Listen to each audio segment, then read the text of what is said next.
ये दोनों योद्धा समान देवी अब हमें अस्त्र उठाने के लिए क्यों कह रही है? हमें इतने बल और इतनी ऊर्जा कहाँ है? हम तो बहुत थके हुए हैं। मुझे तो अब इतनी नींद आ रही है कि लड़ना तो दूर, मैं तो अब खड़ी भी नहीं हो सकती। गणेश जी, आपकी दुविधा मिटाने का कोई तो उपाय होगा जिससे आप पिताश्री को माता की मानता और महिमा से परिचित कराकर उन्हें ऐसा अनुचित युद्ध करने से रोक सके। मोदक खाने से आपकी ये कठिनाई उत्पन्न हुई है ना, तो उन्हें पचाकर फिर से कुशल होने का कोई तो उपाय होगा। पुत्र, अभी मैं तुम्हें जो पाचन बूटी दे रही हूँ, इससे तुम्हारा भोजन तो पच जाएगा, किंतु ये तुम्हें ही नहीं, अभी तो सभी को स्मरण रखना होगा कि उचित मात्रा में पौष्टिक भोजन करने से ही शरीर को उसका लाभ होता है और शरीर स्वस्थ और निरोगी रहता है। मुझे क्षमा कर दीजिए माँ, अब मैं ये सदा स्मरण रखूंगा और आवश्यकता से अधिक मात्रा में भोजन ग्रहण नहीं करूंगा। अब तो मेरी अवस्था में सुधार का एकमात्र उपाय है पाचक बूटी रस। पाचक बूटी? हाँ पुत्र कार्तिकेय, जब भी पुत्र गणेश कुछ अधिक भोजन कर लेता है तो उसके पाचन के लिए मैं उसे जिस बूटी का रस देती हूँ वही पाचन बूटी रस है। तो आप मुझे वो पाचक बूटी रस दीजिए, मैं उसे गणेश तक पहुंचा दूंगा। किंतु पुत्र, ये कार्य इतना सरल नहीं होगा। इसके लिए तुम्हें नंदी जी और श्रृंगी जी को भी अपने साथ ले जाना होगा, जिससे वो भंडासुर और उसके भ्राताओं का ध्यान भटका सके और तुम शीघ्र ही पुत्र गणेश तक पहुंच सको। आज्ञा दीजिए माता।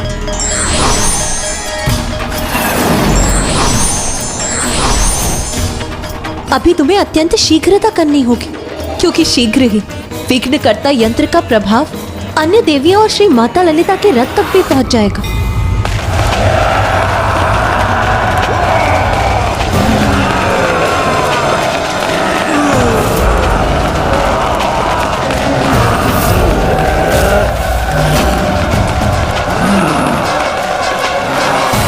देवियों, तुम इस देवी की सेनापति हो ना, सर्वप्रथम तुम्हारा अंत करेंगे ना। हम तुम्हें अंतिम चेतावनी देती हैं, अभी भी रुक जाओ, अन्यथा संहार होगा तुम्हारा।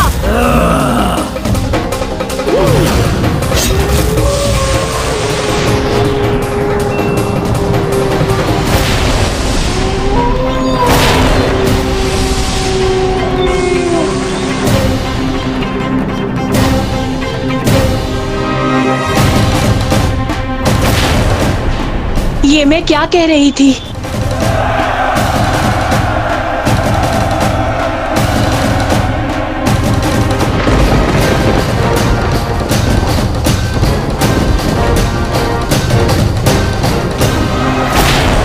वो देवी कौन है जो सिंहासन पर उन महानतम देवी के समान विराजमान है? कौन हो सकती है वो? माता के सबसे निकटतम और उन्हीं का अंश है माता मत्रीनाथा और माता दंडीनाथा। वो श्री माता ललिता को पहचानने में असमर्थ क्यों हो रही? विघ्नकर्ता यंत्र का प्रभाव ऐसी मति भ्रम उत्पन्न करता है कि बुद्धिमान की बुद्धि और शक्तिशाली की शक्ति दोनों नष्ट हो जाती है। और जब स्वयं माता ललिता उस यंत्र की मर्यादा का पालन कर रही है तो उनका अंश, उनका रूप उसे कैसे भंग कर सकता है?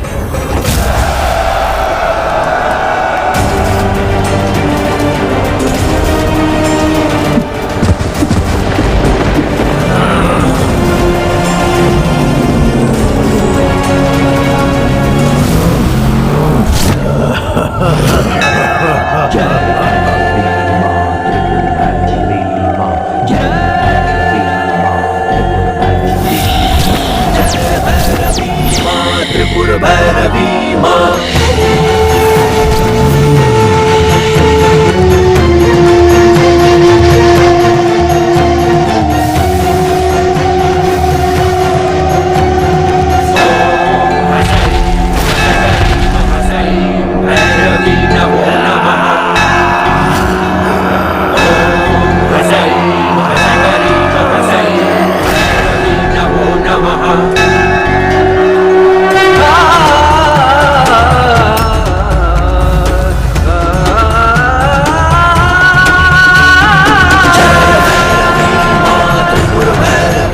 महिषासुर ने 10 भूमि पुत्रों को विघ्नकर्ता यंत्र की शक्तियां देकर युद्ध के लिए भेजा है।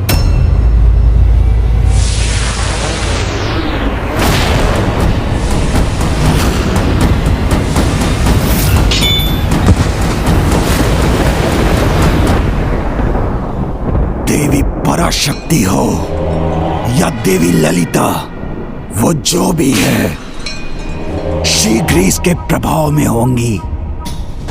तब हमारे साधारण असुर ही उसे बंदी बनाकर यहाँ ले आएंगे और तब पूर्ण होगा हमारा प्रतिशोध।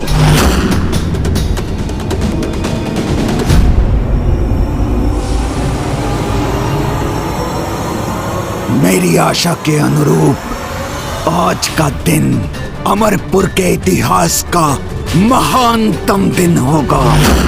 आज मेरे प्रभु श्री गणेश जी की कृपा से ये उल्का मुख इस देवी को पराजित कर मेरे सामने प्रस्तुत करेंगे और वहां मैं अपना महायज्ञ संपन्न कर प्रभु महाशिव को भी अपने निकट ले आऊंगा। प्रभु महाशिव को भी अपने निकट ले आऊंगा।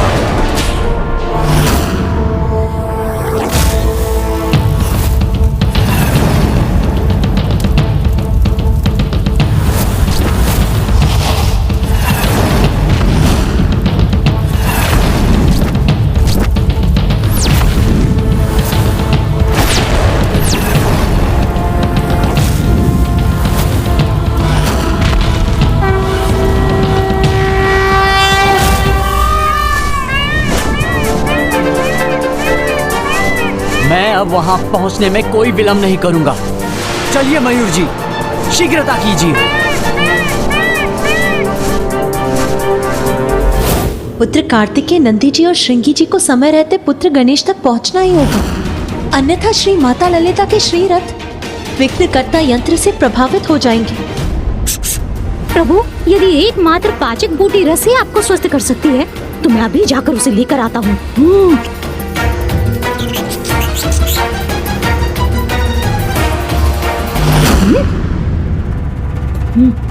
इन प्रहरियों से कैसे बचूं?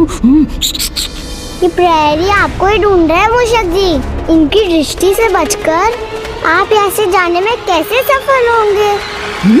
और यदि जाने में सफल हो भी गए तो भंडासुर और उसके भ्राताओं ने जो मायावी सुरक्षा चक्र रचा है उसे पार कर यहाँ लौट नहीं सकेंगे आप। प्रभु, फिर तो एक और उपाय संभव है। क्या मूषक जी? माता पार्वती की दृष्टि तो सदा आप पर ही थी। तब तो माता के मन में भी मुझ तक पाचक बूटी रस पहुंचाने का विचार अवश्य आया होगा। किंतु प्रभु, अमरपुर के प्रकट और अदृश्य सुरक्षा चक्रों को भेद कर उस रस को यहाँ पहुँचाएगा कौन?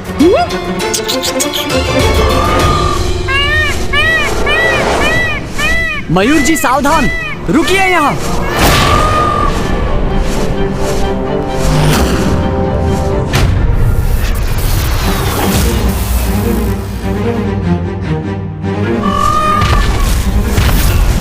ये देव सेनापति कुमार कार्तिकेय, हम शीघ्रता करने के स्थान पर यहाँ रुक क्यों गए? क्योंकि मेरी दिव्य दृष्टि जिन मायावी सुरक्षा चक्रों को देख रही है, हमें सर्वप्रथम उन्हें नष्ट करना होगा। नंदी जी, श्रृंगी जी, आप दोनों इन असुरों का ध्यान बांटिए। मैं इस सुरक्षा चक्र को भेदने का कोई उपाय करता हूँ। और स्मरण रखिए, समय बहुत कम है। हमें शीघ्र ही यह जड़ी बूटी रस गणेश तक पहुँचानी होगी। चलिए मयूर जी।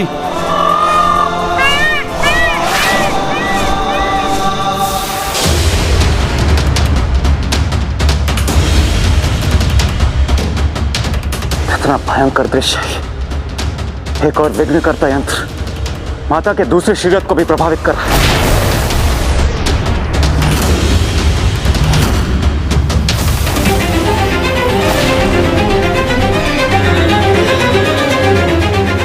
और दूसरी ओर ये दुष्ट असुर माता के शरीर के निकट पहुंचता जा रहा है।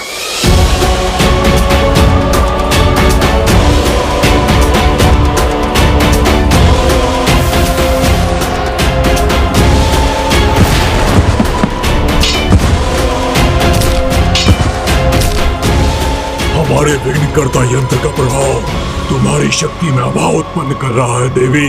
अब शीघ्र हमारे वार से तुम्हारा अंत होगा।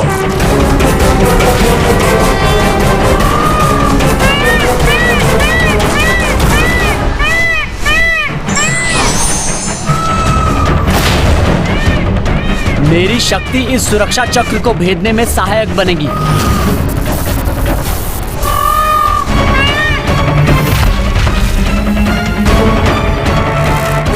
हम ऐसे युद्ध करेंगे कि ये असुर अपना ध्यान हम पर केंद्रित करने को बाध्य हो जाएं। उसी समय कार्तिक जी इस कवच को भेदकर भीतर प्रवेश कर जाएंगे।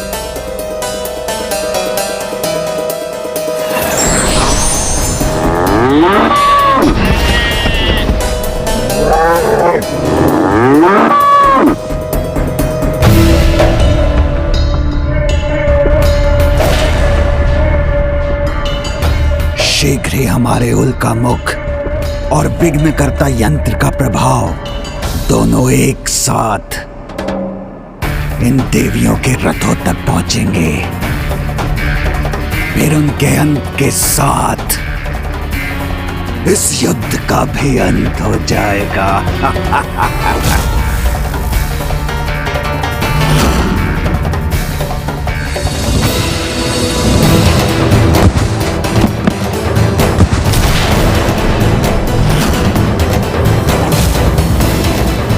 प्रथम पूज्य गणेश जी को शीघ्र वहां पहुंचना होगा, अन्यथा बहुत बड़ा अनर्थ हो जाएगा।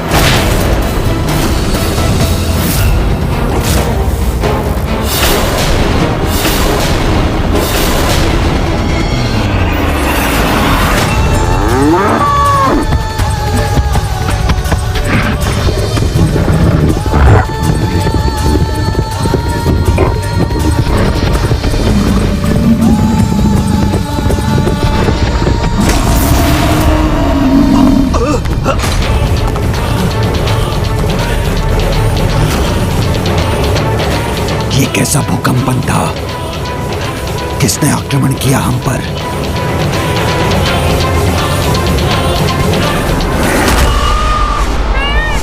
इन असुरों का ध्यान बढ़ गया है। मेरे लिए यही उचित समय है।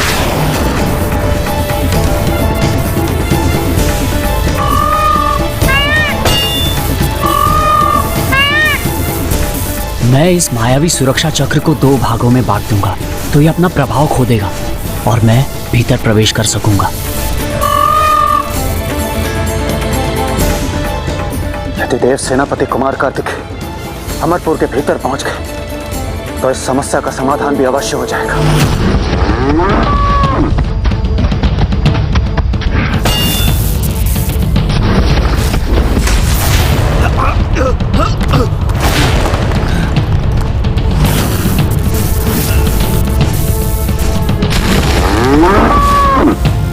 कौन है ये मायावी पशु जो हम पर आक्रमण करने का दुस्साहस कर रहे हैं?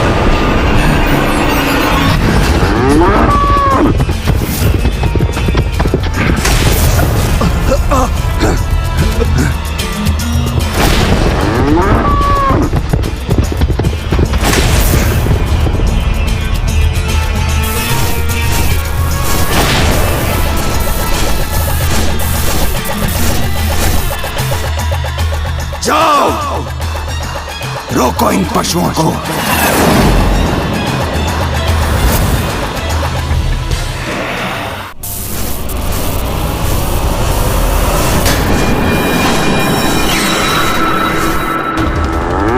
हम इन असुरों को हमारी ओर, हम पर ध्यान देने के लिए विवश करके ही रहेंगे।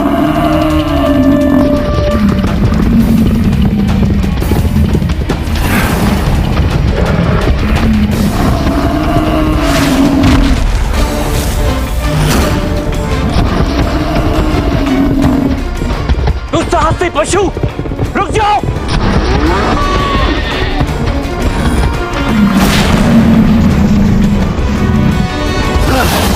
रुकोगे नहीं तो हमारी गदा की मार दोगे।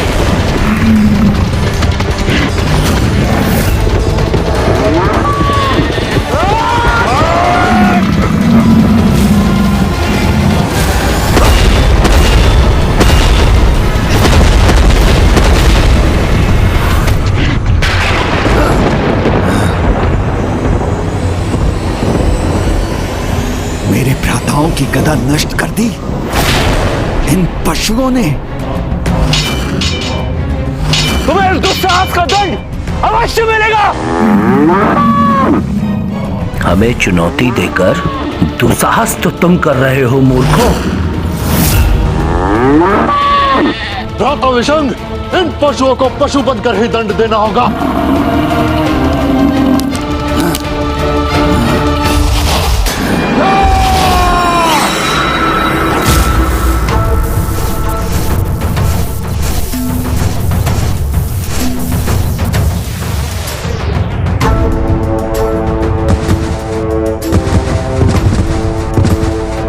विघ्नकर्ता यंत्र का प्रभाव माता के दूसरे शरीर तक पहुंच गया है। मुझे शीघ्रता करनी होगी। बस नंदी जी और श्रृंगी जी कुछ और समय भंडासुर का ध्यान बांटने में सफल हो जाएं, तो मैं उसकी दृष्टि से बचा रहूंगा।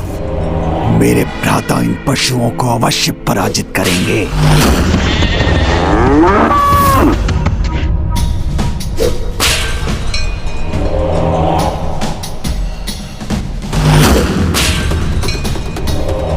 किंतु ये पशु यहाँ आए क्यों हैं? और बार बार मेरे महल को क्यों देख रहे हैं?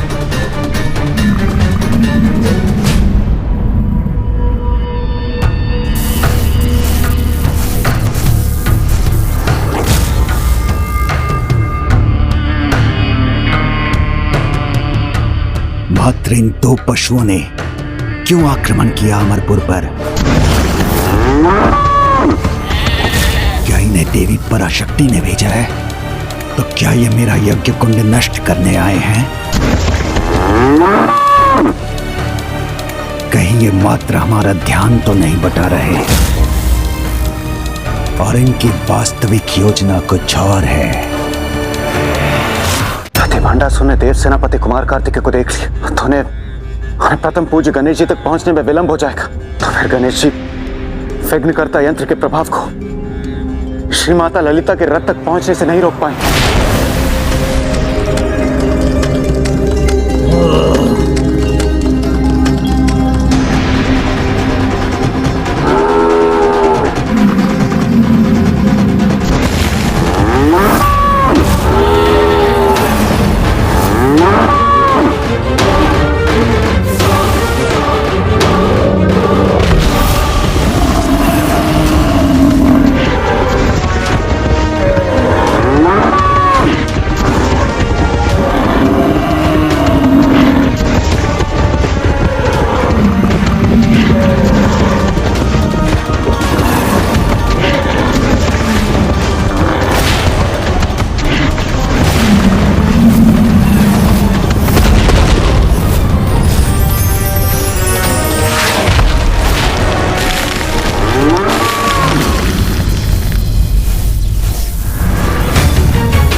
भंडासुर इस पशु युद्ध को देखने में इतना व्यस्त है कि देव सेनापति कुमार कार्तिक भंडासुर की दृष्टि से बचने में सफल हो गए।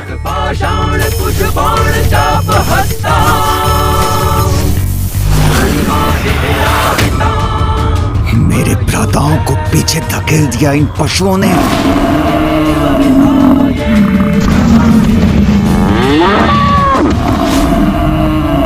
ये कैसी दुर्दशा कर दी इन दोनों ने हमारी।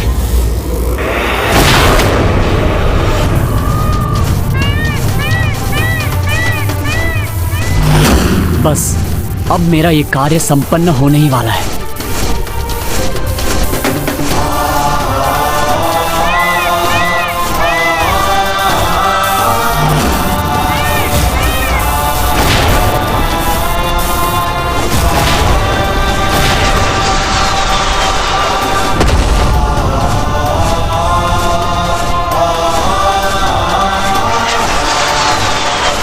अब मुझे भीतर प्रवेश करना चाहिए।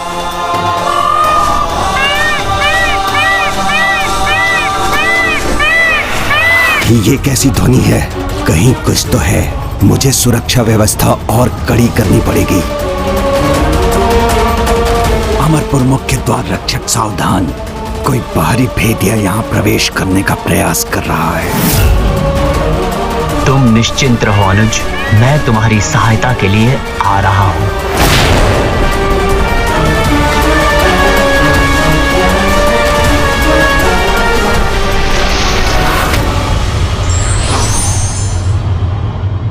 हमारी विशालता कभी भी ना गिरने में नहीं बल्कि हर बार गिरने पर फिर उठने में निहित होती है।